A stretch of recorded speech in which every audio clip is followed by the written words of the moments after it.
just about the Premier League generally. But we got some interesting stuff to talk about now. In soccer, Alex, as you are well aware of, the European Super League was an idea that was formed, right? Um, Look, I'm not obviously following as closely as you are, but based on what I read and listened to, it seems ridiculous, right? It seems that you're saying these teams are the 15 best teams in Europe when certainly Liverpool just got good like a year ago, and then you're looking at even like teams like Tottenham and the Manchester City and Manchester United. They haven't won a Premier League championship in a while, right? So my thing is like, what gives those teams kind of like the right in a sense to say they're the 15 best teams?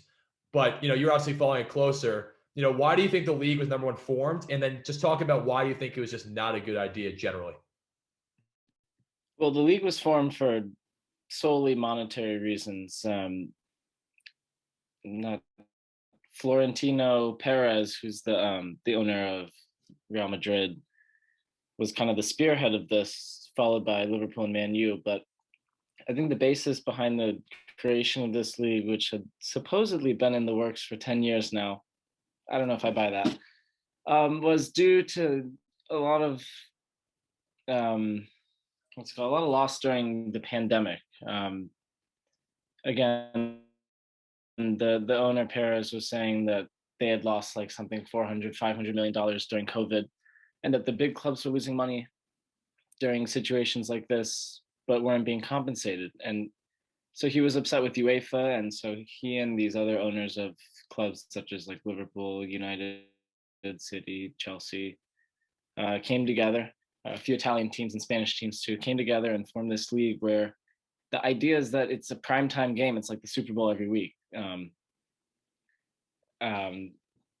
Just trying to like get ratings up, get money back, pumping into the big clubs. But what they didn't think about at all was, one, the players. They wanted to change the games completely to either be shorter or there was a complete disconnect with what was normally done, and it was all fueled by money, I guess, big picture. And if I get into it, I'll really get into it and get angry again, but I've done a good job of staying calm as the news broke, and it's nice to see that it's kind of resolved a little bit now. But that it is a problem that's not going to go away, and the solution to the problem, which was not joining the league, is not as good as people may think, because now UEFA, who's the other organization, I don't know how much you read about this like power dynamic between UEFA, the owners, and the clubs. But UEFA's basically paid these clubs not to go and join the Super League. And they've now made a lot more money. And it almost looks like it was all planned as like a negotiating bargain of some sort.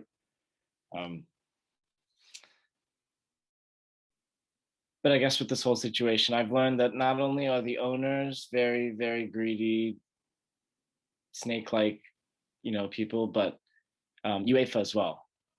They tried to play the hero role and act like they were saving football and stopping this Super League from joining. But really what they did was they paid the teams to stay. They got their way. Now they're revamping the competition in a whole nother way. There's a lot of ways to look at it. I feel like I just spewed a little. I don't know what you exactly, took away from this whole situation and, reading about UEFA and behind the scenes stuff, but it's bad. Yeah. I mean, basically what my thoughts were just taken away with it is just that you look at, I think you're also undermining the success of certain teams who have played really well this year. So I'm going to give a perfect example, right? Leicester City is third in the Premier League, right? And they're just saying, we don't need that team in there, right? So, yeah, I think this happens a lot of times within the NBA too when they create these super teams, right? It's for ratings, it's for money. But the problem is what they don't take into effect is that Europe soccer, there's a really big dynamic with how close these fans are with their teams and like the rivalries, right?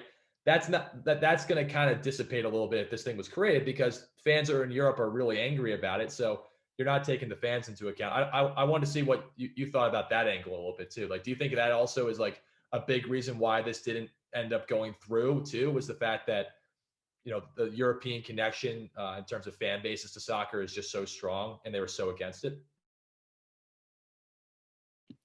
Yeah, I mean, it was just such an objectively a bad, and I want to say like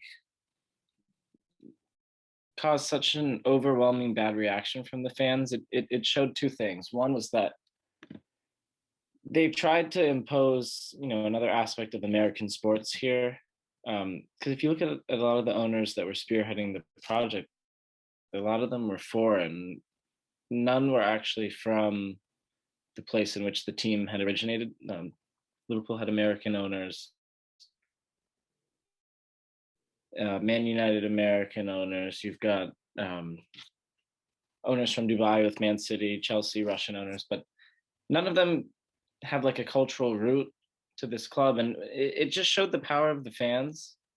I guess the global community, because this got shut down so quick. It also shows the need for a players association, something along the lines of that. Because if you do look at American sports, I don't think anything like this would have ever gotten nearly as far as it did, with the likes of a players association in the NBA. So I think that's something they need to look at now. If you like that clip, subscribe to Shred Takes podcasts for more content and videos uploaded on this channel.